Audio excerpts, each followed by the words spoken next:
বাড়িতে কেউ আছেন? কি ব্যাপার, আজকে আবার কার কি হলো? না না, কারো কিছু হয়নি। আসলে এই ওড়নাটা। আরে এটা তো আমার ওড়না, তুমি কোথায় পেলে?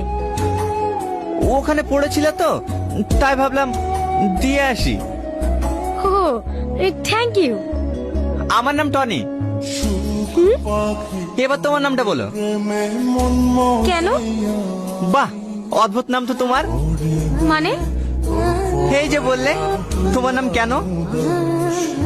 পাগল আপনি, কারো নাম কি কেন হতে পারে? আমার নাম সালমা। এই টনি আয়, কাজ করতে হবে। আমাকে ডাকছে, আমি এখন আসি। হ্যাঁ টনি, টনি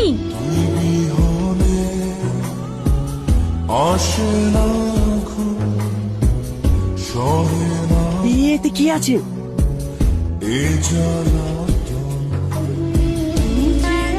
কিরে বসে বসে কি খাসি? খাস তো বস।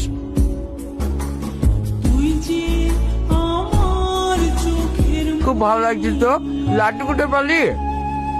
ওই তো দেখ, সালমা আমার জন্য পাঠিয়েছে।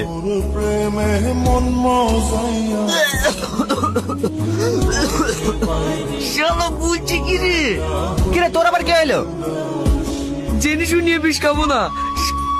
ওরা আবার জানতেলে না আমাদের লড়ু বের করে দেবে। আরে তুই তো ভয় করিস কেন রে? কিচ্ছু হবে না, খা। তোর সালমা বাড়িতে তুই খা, আমি খাবো না। দিদি, তুমি যে ছেলেটার সাথে কথা বলতে না, সে ছেলেটা ছাদ থেকে পড়ে গিয়েছে, তার অবস্থা খুবই খারাপ। দিদি, গিয়ে কোনো লাভ হবে না, ওকে হসপিটালে নিয়ে চলে গেছে। কোন হসপিটালে নিয়ে গিয়েছে তুই জানিস? আমি সেখানে যাব।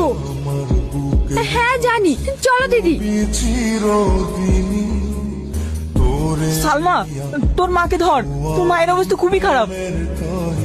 আব্বা, মায়ের এই অবস্থা কেন? মার কি হয়েছে? তোর মা মাথা ঘুরে পড়ে গিয়েছিল। তুই তোর মায়ের কাছে থাক, আমি এক্ষুনি ডাক্তার ডেকে নিয়ে আসছি।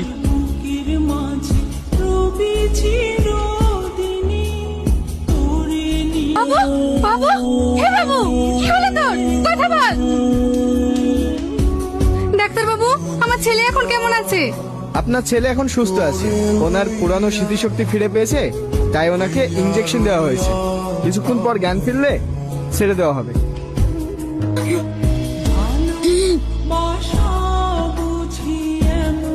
সালমা, সালমা, দিদি, দিদি, সালমা, দিদি, বাবু, দিদি মনে হয় বিষ খেয়েছে।